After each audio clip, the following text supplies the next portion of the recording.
Hello guys! So for today's video ay pag-usapan natin ano bang dapat mong gawin para magkaroon ka ng kita or income kahit na wala pang benta or bumibili sa sari-sari store mo. Napakadali lang na to guys at mag-e-enjoy ka pa talaga. Kaya I highly suggest na panoodin nyo ang video na to dahil i-share ko sa inyo yung mga way or ways para kumita ka pa rin kahit nagbabantay ka ng sari-sari store mo kahit wala kang benta or kahit walang bumibili sa'yo. Okay guys, I'm Joseph at welcome po sa Joseph's Blessing YouTube channel.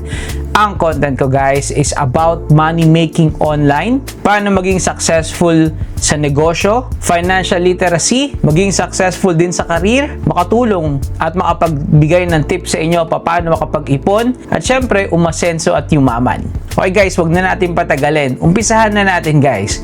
So unang-una guys, kung wala pang bumibili sa inyo, ang kailangan nyong gawin para magkaroon kayo ng kita habang naghihintay ng customer ay maghanap ng pagkakitaan online. Unang-una sa lahat dyan guys, yung sa latest video natin, ito nga yung pagiging affiliate marketing or affiliate marketer. So ibig sabihin guys, nagbebenta ka online ng hindi mo products. Pwede ba yun? Yes, pwede yan sa affiliate. So kung may idea ka na about sa pag-affiliate, ay panoodin nyo ito na mabuti kasi bibigyan ko kayo ng tips. Ano ba yung mga kailangan mong gawin para simulan yan at para kumita ka na dyan. So kung wala ka pang idea, syempre lalong-lalo na panoodin mo ito. So yung pag-affiliate guys, isa siyang way para kumita ng pera. Ang kailangan mo lang gawin ay i-allok yung product online or products online. Halimbawa, sa tindahan mo, meron kang paninda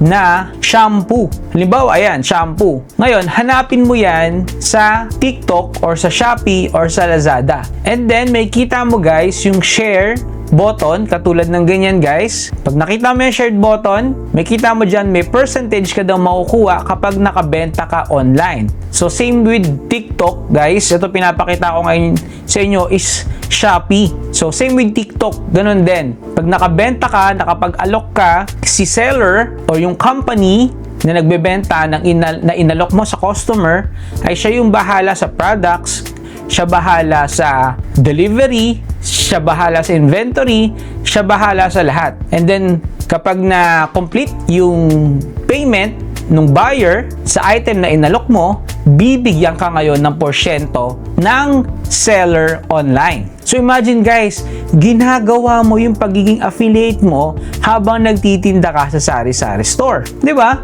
Habang walang bumibili guys, nagbebenta ka online ng hindi mo product. 'Di ba? Ang galing guys. At ang daming gumagawa nito ngayon. Syempre sa umpisa hindi siya basta-basta guys. Meron na tayong benta dyan sa TikTok. Hindi siya ganoon kalaki pa compare nung mga matatagal na. Pero pag tinuloy-tuloy natin to guys, mag-upisa lang tayo sa maliit, di ba? Pag tinuloy-tuloy natin to, lalaki rin to.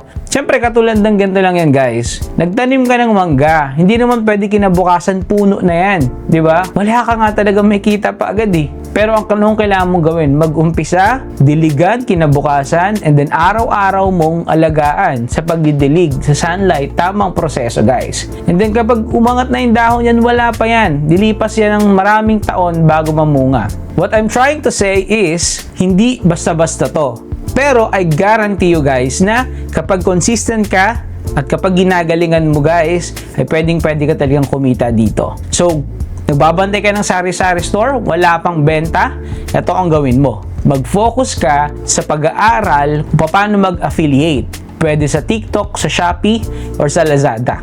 So maliban dyan guys, meron pa tayong mga application na legit hanggang ngayon na pwede ka pa rin kumita online habang nagbabantay ng sari-sari store. So unang-una sa lahat, andyan nga si RG or Rainbow Game. Ayan. So yung link na to guys ay nasa description ng video na to or sa pin comment.